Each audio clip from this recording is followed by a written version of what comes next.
بسم الله الرحمن الرحیم. السلام علیکم ورحمت الله وبرکاتو. په دې ویډیو کې زه تاسو ته د شهید په باره کې معلومات درکوم چې په خوب کې څه کله شهید وکتل شي یا یو څوک خپله شهید کیږي یا یو شهید شوی کس ژوندی په خوب کې وکتل شي. دې تعبیر څه دی؟ په عمومي توګه شهادت یا شهید کېدل دا په خوب کې لوړ مقام حاصلولو باندې تعبیر کیږي. مور او پلار ته خیر رسېدلو باندې تعبیر کیږي. کورنۍ ته خیر رسېدل، مشکلات حل کېدل، کورنۍ مسایل حل کېدل. په دې باندې تعبیر کېږي دا کم کس د خوب یې کتلی ده، د شهید یا شهادت په خوب کې کتلی، خپله شهید شوی یا شهیدان په خوب ګوري، دا عملونه صحیح دي. دا عملونه صحیح دي، نیک عملونه کوي، زړه یې صفا ده، رزق او عمر زیات ده او ژوند کې مشکلات اسانه کېږي او د خلکو په نس یو محترم کس ده او عزت و قدر زیاتېږي په اجتماع کې، علم یې زیاتېږي او اختلافات ختمیږي.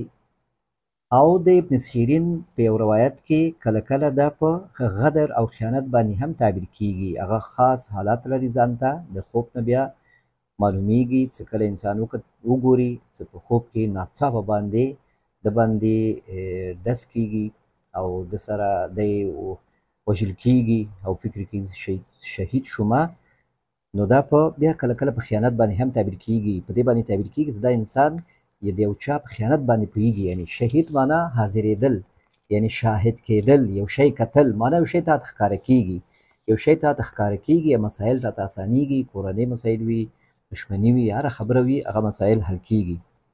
نو په عمومي توګه دغسې یو تعبیر لري. بیا دا هر چا لپاره جدا جدا تعبیرونه لري. یو پیغلې لپاره څوک چې واده شوی نه وي، یو نجلۍ لپاره، هغه لپاره خوشخبري باندې تعبیر کیږي چې ده ته خوشخبري راځي.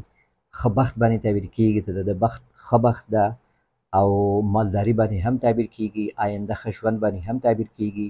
په دې باندې هم تعبیر کیږي چې د څومره تشویشونه دي، مشکلات دي، سوچونه دي، دا ټول ورته مسایل حل کیږي. په دې باندې هم تعبیر کیږي که دی غواړي چې څه مسایلو باندې پوه شي، د ژوند، درس، تعلیم یا کورنۍ مسایل یا واده ته نږدې وي، هغه مسایل دا ټول ورته اسانه کیږي، دا ټول ورته معلومیږي، دا ټولو باندې د ده علم رسیږي، دی شاهد کیږي. مثلا هغه شیان ګوري، هغه شیان د ده تجربه حاصلیږي. واده شوې ښځه کله شهید یا شهادت په خوب کې وګوري، نو معنا دا چې د ده کورنۍ ژوند کې څه مشکلات وي، نو کورنۍ ژوند یې اسانه کیږي، کارونه یې اسانه کیږي، اختلافات ختمیږي. او په دې باندې هم تعبیر کیږي چې دی لکه عاطفي روابطو ته ضرورت لري، چې د کورنۍ اعضاوې چې دي، خصوصا خاوند دی یا زامنې چې دي، ده ته لږ وخت ورکړي، سره کښېني او دی ضرورت لري دې ته چې ده سره باید لږ کښېني. یعنې شهید معنا شاهد سي، حاضر شي، ورسره کښېني کسان او مسایل د نږدې نه سره حل کړي، نو په دې باندې هم تعبیرېدلی شي. او د مسافر لپاره بیا شهید په دې باندې تعبیر کیږي چې دا کم مسافر ورور چې هغه په سختي د سفر کې وي یا ډېر سفر وخت یې پرې تېر شوي، نو دی یې وکته په خوب کې شهید سوی ده یا شهید یې په خوب کې ولیده، نو دا معنا دا ده چې دی خپل منزل ته رسیږي، خپل کور ته رسیږي، خپل منزل ته رسیږي، یعنې حاضر کیږي. شهید معنا شاهد. شاهد هغه څوک چې یو شی وګوري، مشاهده وکړي، نو معنا داسې یو شی دی ګوري. یعنې که د خپل د اولادونو په ارمان داسې کور ته لاړ شم، کور ته رسیږي، که د ښه کاروبار په ارمان داسې کاروبار وکړم، هغه کاروبار ته دی رسیږي، هغه شیان ګوري، هغه شیانو ته دی رسیږي، نو دا بیا ښه تعبیر لري. او چې کله بندي یو څوک جیل کې وي، بندي خانه کې وي، بندي وي، محبوس وي او هغه د شهید یا شهادت په خوب کې وګوري، دا هم په دې باندې تعبیر کېږي چې دا ازادېږي، ځکه دا شاهد کېږي، یعنې کتل کېږي، یعنې خلک دا ګوري، دا خلک ګوري. په بندي خانه کې خو هر څوک نشي کتلی، نو دا شهید لپاره هم د بندي لپاره یا محبوس یا جیل چې څوک وي، په هغه لپاره هم ښه تعبیر لري. دا د دې باره کې دوه خوبونه هم دي د همدې شهید کېدلو په باره کې. یو ورور خوب لیکلی ده، وایي شهیدان وایي په خوب کې ګورم ما ډېر، او کاکا زوی مې شهید شوی ده، وایي تازه دا خوب مې کتلی چې هغه عکس او نوم یې چې ضیاءالرحمن ده او په یو ورقه کې لیکل شوي وي او دا ما سره ده او زه ګورم ورته، نو دا ډېر ښه خوب ده، الله تعالی دې خو درته ښه کړي. نو ته شهیدان په خوب کې ډېر ګورې، معنا دا چې همدغه څومره تعبیرونه ما دلته مخکې وکړه، که د فکر نیرو سره دا ویډیو واوره، چې ما ویلي چې ستا مشکلات حل کېږي، که مسافر یې، که کورنۍ مسایل وي او کاروبار وي، اختلافات وي، دا ټول انشاءالله حل کېږي. شهید کېدل که قدر و مقام دی کم شوي او هغه ته فکر کوې چې بې عزتي ستا شوي، هغه ټول پوره کېږي او خیر رسیږي تا ته، دا ټول مشکلات انشاءالله حل کېږي. او ته وایې چې بیا دا کوم شهید چې تا په خوب کې کتلی ده، دا نوم یې ضیاءالرحمن ده کاکا زوی د ده. نو ضیاء الرحمن د نومونه باندې هم تعبیر کېدلی شي، خوبونه نومونو باندې هم تعبیرېدلی شي. نبي رسول الله وایي چې تاسو خوب په نوم باندې تعبیر کوي، او خپله هغه مبارک صلی الله علیه وسلم هم خوبونه یې په نوم باندې تعبیر کړی ده، په نوم باندې. نو دا نوم چې تا کتلی ده ضیا ده. ضیا روشنایي ته وایي، روشني ته وایي، نور ته وایي، او لمر ته وایي، رڼا ته وایي.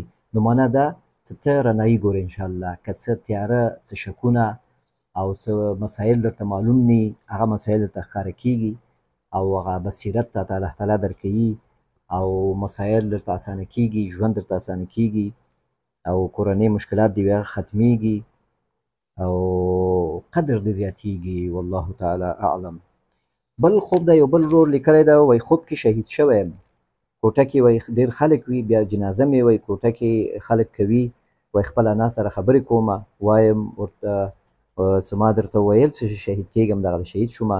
سر مې پورته کړم وایي وګورم شپه وي، او ښایسته ځمکه او ښایسته اسمان وي، چمن وي، او لکه مرغۍ چې ګرځي دغسې یو حالت وي، او الله سره وایي خبرې کوم او سوال او زاري ورته کومه. نو دا ډېر ښه خوب ده، الله تعالی یې درته ښه کړي. ته په کوټه کې، ته وایې کوټه کې یم او ډېر خلک وي او ته شهید شوی یې. نو کوټې نه مراد امن، هغه کوټې ته خلک پناه وړي، کوټه کې خلک آرامیږي، کوټه کې خلک شپه کوي، کوټه کې خلک احساس د امنیت کوي. نو ته ځان کتلی ده په کوټه کې، نو معنا دا مشکلات دې ختمیږي او مشکلات دې حل کېږي، تکلیف وي، مسافري وي، دا ټول اشاره سرته رسېږي او اساني راځي، ارامي راځي. او بیا ته وایې چې خپله انا سره دې خبرې کوي، نو دې نه مراد دا ده چې تا ته الله تعالی توفیق درکوي چې ته د خپل کورنۍ حقوق ادا کړي، د هغوی دعا لاسته راوړي، خصوصا د نیا او بابا انا دې. نو دا معنا دا چې دوی ته ته د دوی حق ادا کوي او دوی تا ته دعا کوي، او په دې باندې تعبیر کېږي چې ته د کورنۍ مسایلو کې، که څه مسایلو کې ته اختلاف لرې یا یو بل سره نه جوړېږئ، نو دا مسایل انشاءالله حل کېږي، اتفاق او اجتماع منځته راځي. ته وایې چې سر مې پورته کړم، شپه وي، ځمکه ښایسته وي، چمن وي، اسمان ښایسته وي. نو سر پورته کولو نه مراد د دعا کول دي، امید لرل دي، او ښکار فعالیت کول دي. او بیا څه وایي ښایسته ځمکه وي، چمن وي، اسمان وي، ښایسته هر څه. نو دا معنا داسې حالت صحیح کېږي انشاءالله. که حالات هم لږ سختي وي، مشکلات وي، دې منطقه کې تاسو چېرته ژوند کوئ، نو دغه حالات صحیح کېږي انشاءالله. دې منطقه کې ارامي راځي، او اقتصادي مسایل هم هغه حل کېږي، او اسمان ښایستهوالی نه مراد د الله تعالی فیصلې، ښه فیصلې راځي ستاسو پیسه کې، تاسو ښه امید کوئ الله ته، او الله تعالی تاسو پیسه کې ښه فیصلې لیږي او خیر درته رسېږي. او ته څه وایې بیا لکه مرغۍ چې ګرځي، مرغۍ نه مراد ارزوګانې دي، ارمانونه دي. معنا دا چې ستاسو ارزوګانې، ارمانونه دا بېرته ژوندي کېږي. که ته لږ ناامیده شوې او که ته لږ اختلافاتو په وجه باندې مایوسه شوې، هغه مایوسي دې انشاءالله ختمیږي، اختلافات ختمیږي. او بیا وایي چې د الله سره خبرې کوي او سوال او زاري کوي، دا دعاګانو باندې تعبیر کېږي چې دعا دې انشاءالله قبلېږي، او تا ته الله تعالی د دعا کولو توفیق درکړي، او بیا د دعاګانې دې قبلي الله تعالی. نو دا ډېر زبردست خوب ده، الله تعالی یې ته ښه کړي، الله تعالی دې مشکلات اسان کړي زموږ ټولو. بل خوب ده، وایي خپل مرګ په خوب کې لیدل، څوک زما قبر راته کاږي، وایي ګورمه چې زه مړ شوی یم. نو په دې دوه حالتونه دي. که چېرته په دې خوب کې چې تا دا حالت کتلی ده چې ته مړ کېږي، خپل مرګ په خوب کې ګوري، او خپل قبر هم ګوري چې تا ته خلک شکوي، نو که ته په دې وخت کې وارخطا یې او ډار لرې، نو دا ښه تعبیر نه لري.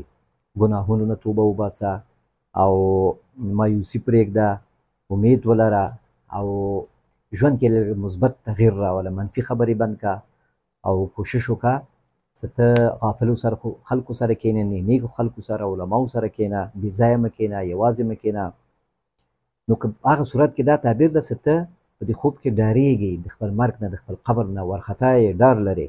او که چېرته په دې خوب کې چې ته ګورې چې ته مړ کېږي او قبر دې شکوي خلک، ته وارخطا نه یې او ډار هم نه لرې، نو دا بیا ښه تعبیر کېږي، دا په ښه تغییراتو باندې تعبیر کېږي، ښه حالاتو باندې تعبیر کېږي، او ستا په دینداري باندې تعبیر کېږي، او تا ته د الله تعالی لخوا توفیق باندې تعبیر کېږي چې تا ته الله تعالی د نیکو اعمالو توفیق درکړی او نور به هم درکوي. او په دې باندې هم تعبیر کېږي چې ته په حساب و کتاب و خلکو سره په معاملو کې ډېر زیات محتاط یې، او د خلکو حق په ځان باندې نه پرېږدې. نو په دې صورت کې بیا دا ډېر ښه تعبیر لري. په هغه صورت کې چې ته په دې خوب کې دار نه لري وارخطا نه یې. نو دا و د شهید تعبیر په خوب کې څه شهید کېدل په خوب کې څه تعبیر لري، شهادت په خوب کې څه تعبیر لري. او چې کله ته یو کس ګورې په خوب کې چې هغه شهید شوی دی او تا ته وایي هغه وفات شوی دی او تا ته وایي چې زه ژوندی یم، نو بیا د دې تعبیر دا ده چې هغه کس شهید شوی دی. یعنې هغه کس د الله تعالی په نزد شهید دی. یو څوک چې په خوب کې وایي چې زه مړ نه یم، زه ژوندی یم، معنا دا چې دا شهید ده. الله تعالی دې وکړي چې تاسو خپل دا خوبونو تعبیر واورئ او مطمئن شئ چې که سوال هم و او پوه نه شوئ کوم ځای کې، یا ستاسو څه چینل کې نوي یاست، تاسو څه سوال وي په دې رابطه باندې، تاسو به دا خوبونه په بل شکل لیدلي وي، نو د کمنټ کې ماته ولیکئ، زه انشاءالله زر تاسو ته جواب درکوم. او که خوب هم لیدلي وي نو کولی شئ چې همدلته کمنټ کې هم ولیکئ او پوره یې ولیکئ، اول او آخر د خوب واضح کړئ، وخت د خوب واضح کړئ. او که واتساپ کې لیکئ نو د چینل کې زما واتساپ نمبر شته، هغه واتساپ نمبر کې ماته لیږلی شئ. نو تر آینده ویډیو پورې تاسو په الله سپارم. السلام علیکم ورحمة الله وبرکاته.